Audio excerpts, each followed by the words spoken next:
আসসালামু আলাইকুম ব্যাংকার্স সহকর্মী এবং বন্ধুরা। আশা করি ভালোই আছেন এবং একটি পরীক্ষা কিছুক্ষণ আগেই দিয়েছেন, যেটা বিষয় ছিল মানি laundering and combating financing of terrorism. বিষয়টা ছিল খুবই পরিচিত আমাদের বিষয়, কিন্তু প্রশ্নটা খুবই সহজ ছিল আমার মনে হয়।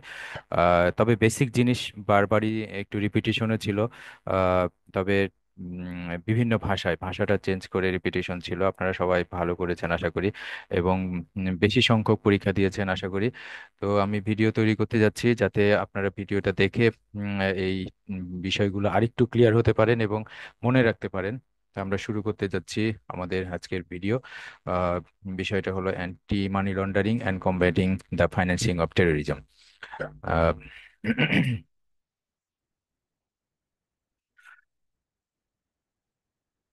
আপনারা দেখতে পাচ্ছেন প্রথম যে প্রশ্নটা ছিল সেটা হলো, what is primary purpose of anti money laundering regulation resolution to answer হলো to prevent money obtained through illegal activities from being disguised as legitimate। এখানে মূল পয়েন্ট হলো টু প্রিভেন্ট, প্রতিরোধ করা মানি যেটা ইলিগাল বা অবৈধ উপায়ে অর্জিত হয় সেইটা, এবং যাতে সেটা বৈধ আকারে ছদ্মবেশে না থাকে বা বৈধ করে করে অবৈধ অর্থকে বৈধ না করার যায়, সেই জন্য সেটার বিরুদ্ধেই হলো অ্যান্টি মানি লন্ডারিং রেগুলেশন। দ্বিতীয় প্রশ্ন, which of the following is not a stage of money laundering. মানে আপনারা জানেন মানি লন্ডারিং এর তিনটা স্টেজ থাকে। প্রথমে প্লেসমেন্ট, কোথাও অবৈধ টাকাটা প্রথম প্লেস করে, এরপরে বেশিরভাগ ক্ষেত্রে ফাইন্যান্সিয়াল অর্গানাইজেশনে বা ইনস্টিটিউশনে, ব্যাংক অথবা ইন্স্যুরেন্স কোম্পানিগুলোতে, এরপরে লেয়ারিং, সেই টাকাটা তুলে একটা লেয়ার, এটার উপরে একটা লেয়ার দিয়ে দেওয়া হয় যাতে বুঝতে না পারে।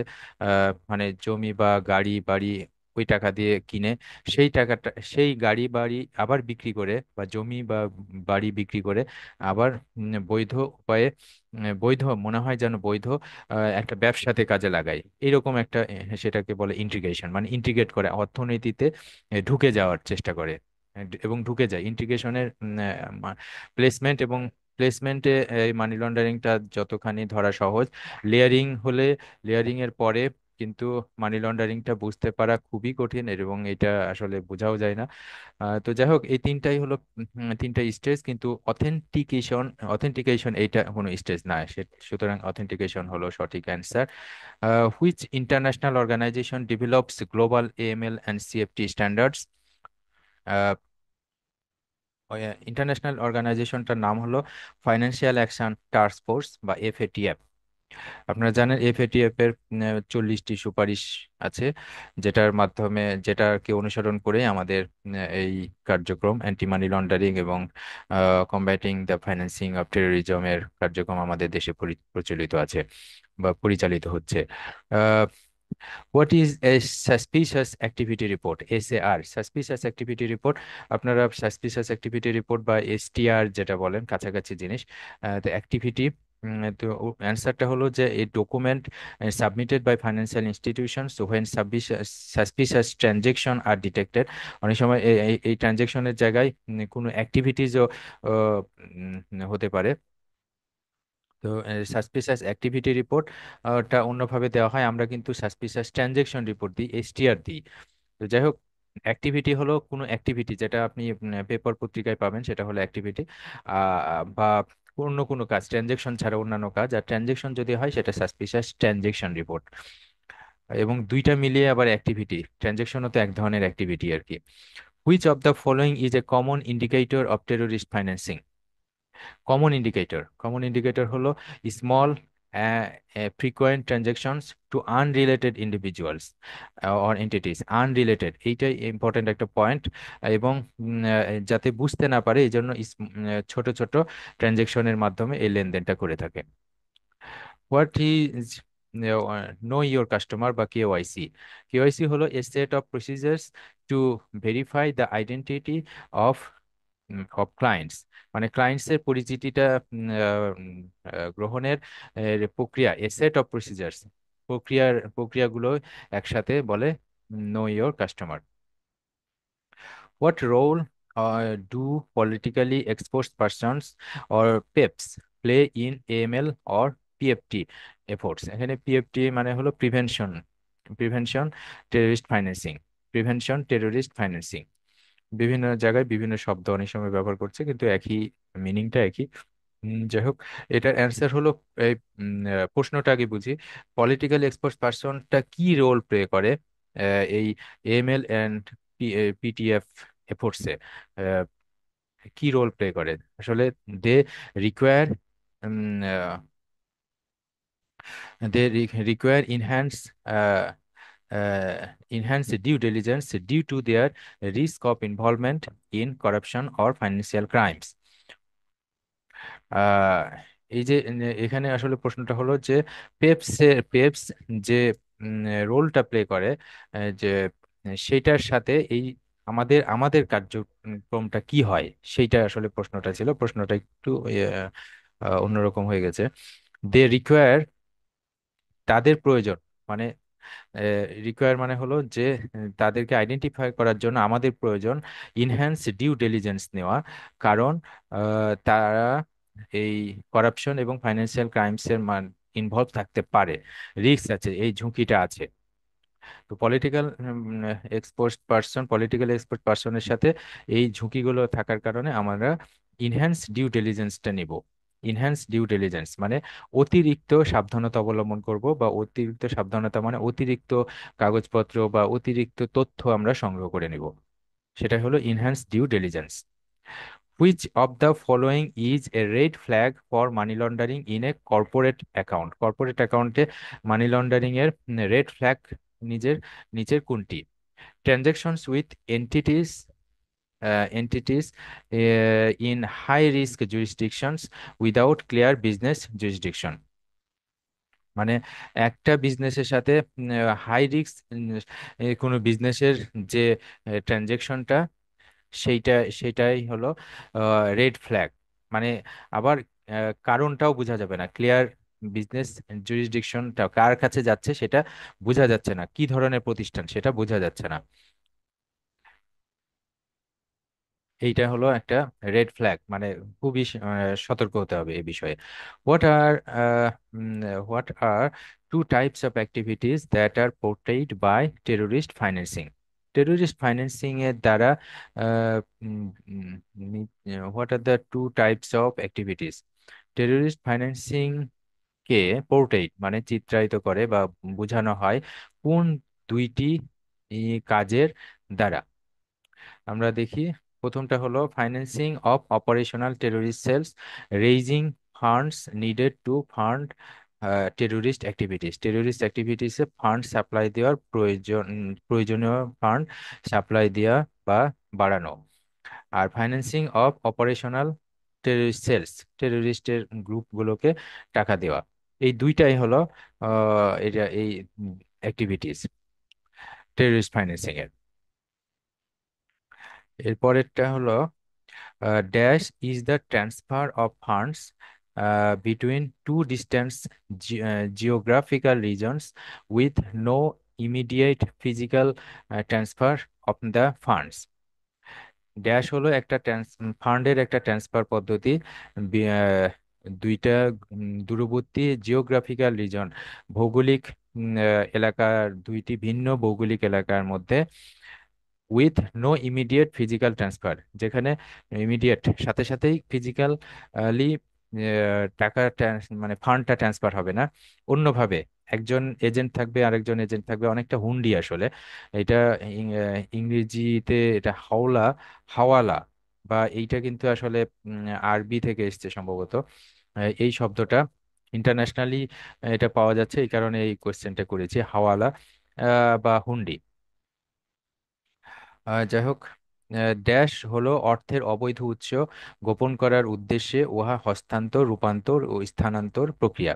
এই যে দেখেন যে রিপিটেশন হলো, হস্তান্তর হলো প্লেসমেন্ট, রূপান্তর হলো রূপান্তর কি, আহ, এই যে আমরা দেখলাম এই তো লেয়ারিং, তারপরে ইন্টিগ্রেশন।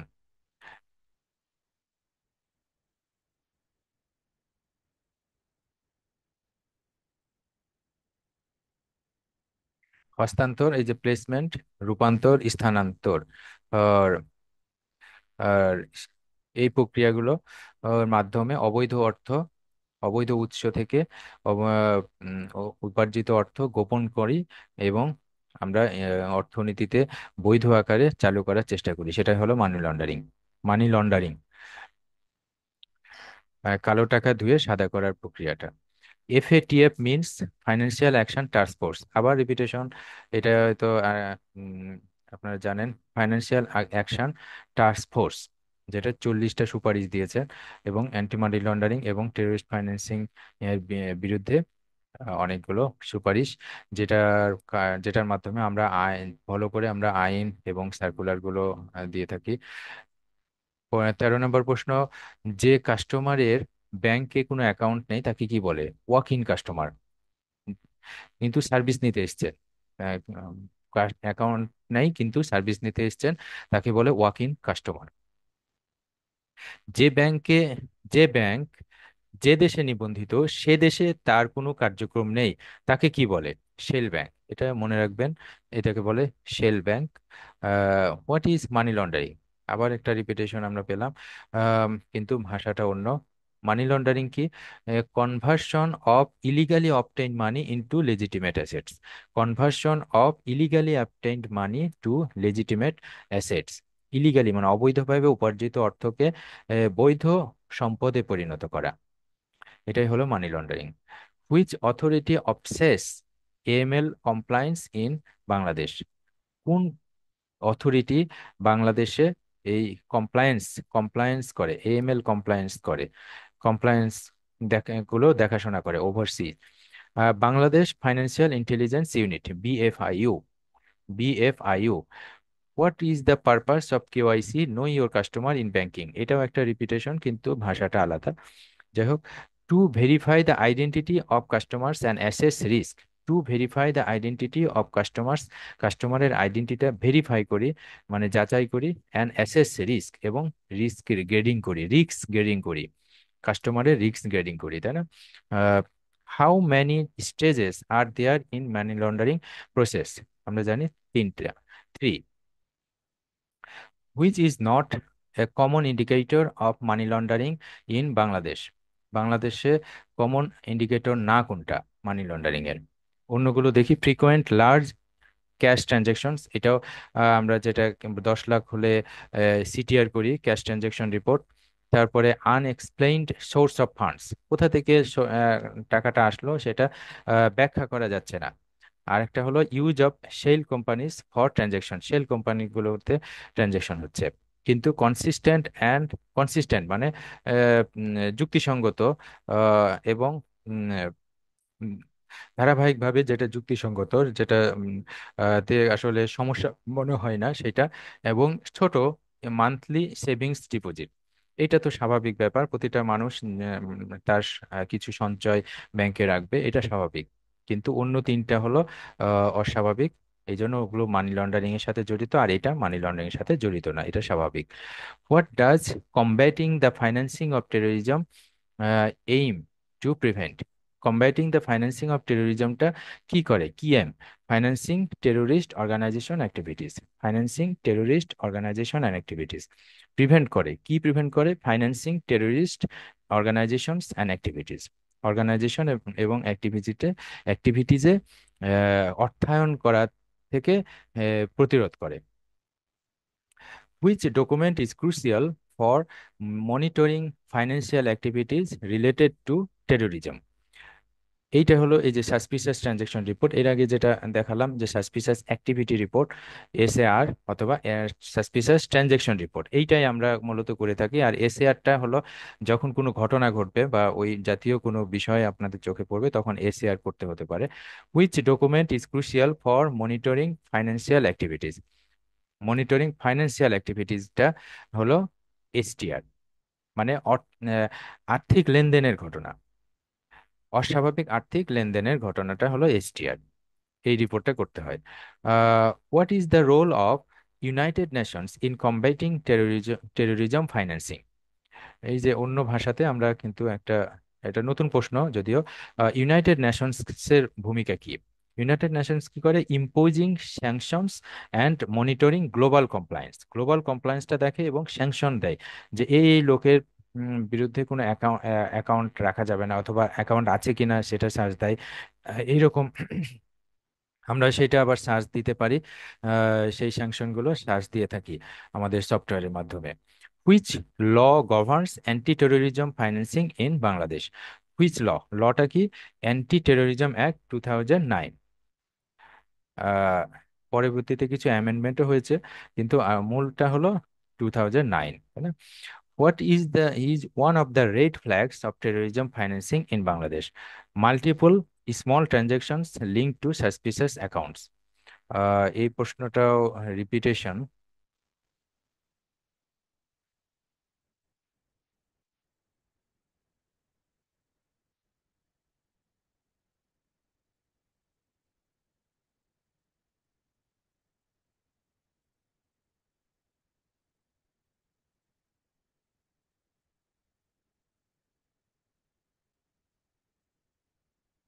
আচ্ছা, ওইটাও একটা রিপিটেশন আর কি। তবে যাই হোক, আমি রিপিট গুলো করেছি যাতে এই এই প্রশ্নগুলো আপনাদের ভুল না হয়। একদম বেসিক মানে মানে অ্যান্টি মানি লন্ডারিং এবং terrorist combating the financing of টেরোরিজমের বেসিক কোশ্চেনগুলো বারবার দিয়ে আমি চেষ্টা করেছি যাতে এইটাই কোনোভাবে ভুল না হয়, এবং আপনারা যখনই আপনাদেরকে মৌখিকভাবেও প্রশ্ন করা হয় বা এই প্রশ্নগুলো ফেস করবেন, তখন আপনারা সঠিক উত্তরটা দিতে পারেন। লাস্ট প্রশ্ন হলো, dash shall be apply to the customers categorized as high risk. যে কাস্টমারটা হাই রিস্ক গ্রেডিং পেয়েছে, গ্রেডিং আছে, তার ক্ষেত্রে কি করতে হবে? ইনহ্যান্স সিডিডি মানে ইনহ্যান্স কাস্টমার ডিউ ডিলিজেন্স। এই যে নো ইওর কাস্টমার স্বাভাবিকভাবে প্রতিটা কাস্টমারের ক্ষেত্রে প্রযোজ্য, কাস্টমার ডিউ ডিলিজেন্সও প্রতিটা কাস্টমারের জন্য প্রযোজ্য, কিন্তু হাই রিস্কের কাস্টমারের ক্ষেত্রে ইনহ্যান্স ডিউ ডিলিজেন্সটা করতে হবে। এই হলো আমাদের আপাতত আজকের দিনের জন্য 26টা প্রশ্ন, with repetition and transformation of language. যাই হোক, আমার মনে হয় আপনার পরীক্ষাটাতে খুব এনজয় করেছেন, বুঝে এবং অনেকেই বুঝেন, আবার অনেকের একটু ধারণা কম আছে। তারা এই পরীক্ষাটা দেওয়ার পর এবং ভিডিওটা দেখার পর সবকিছু ইনশাল্লাহ ক্লিয়ার হয়ে যাবে, বেসিক নলেজটা হয়ে যাবে। তো সবাইকে ধন্যবাদ ভিডিওটি দেখার জন্য, এবং আপনারা সাবস্ক্রাইব করতে ভুলবেন না। এবং ভালো লাগলে লাইক শেয়ার করবেন, অথবা সেই সাথে কমেন্ট করবেন। সবাই ভালো থাকবেন। ধন্যবাদ। আসসালামু আলাইকুম।